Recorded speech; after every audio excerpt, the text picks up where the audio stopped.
Hello and welcome to the Acids and Bases laboratory video.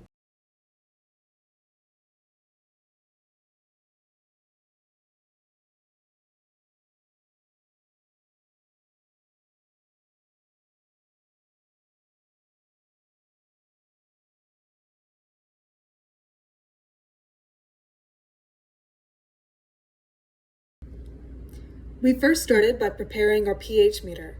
We want to carefully unscrew the container that holds the solution specifically made to store the pH meter.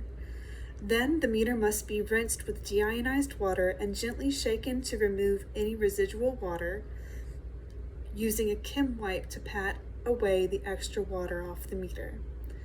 Then we insert the meter into one of the buffer solutions and program the computerized part of the device. First, you want to select sensors and then calibrate and calibrate now, then wait for the voltage to stabilize.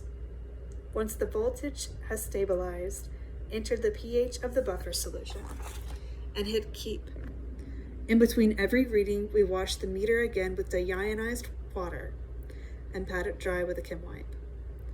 At the end and before you pass off the pH meter, you want to keep the meter wet, and so you want to either store it carefully in deionized water, or in our group's case, we gently screwed back on the solution into its case. Here we are once again cleaning the pH meter and moving to complete the 2-point calibration. We used the second buffer to finish calibrating. Holding the meter in the second buffer, we waited until the voltage reading fluctuated only slightly. And then we keyed in the new pH from the buffer and hit keep. The meter is now calibrated. We cleaned up and began reading data from our first unknown substance, which was apple juice. Before continuing, we again washed the meter and passed it on to our next lab mate, only after carefully rescrewing back on the storage solution.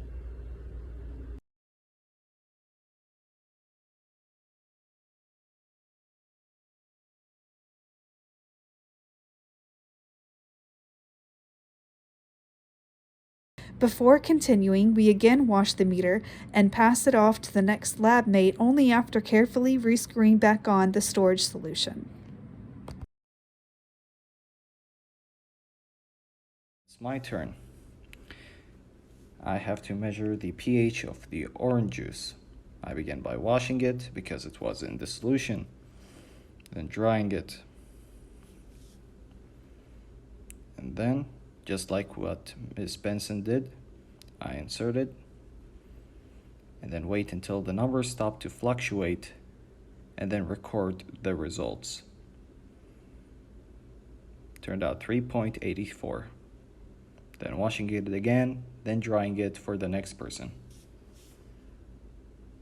Next person was Gray McPherson. He starts by washing, then drying, and after that he inserts it into the HCl solution, wait until the numbers stop to fluctuate, and record the results. Turned out 0.87. Washing it again for the next person,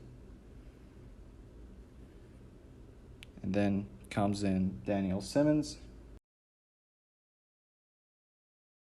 He begins by washing it down, then drying it, and then inserting the probe into the acetic solution. We begin and wait until the numbers stop to fluctuate, and off screen it turned out to be 2.71. We wash it and return the probe to its place. And of course, after every successful lab, we have to wash our equipment. Don't worry, the solutions are completely safe to dump to the sink. Have a great day.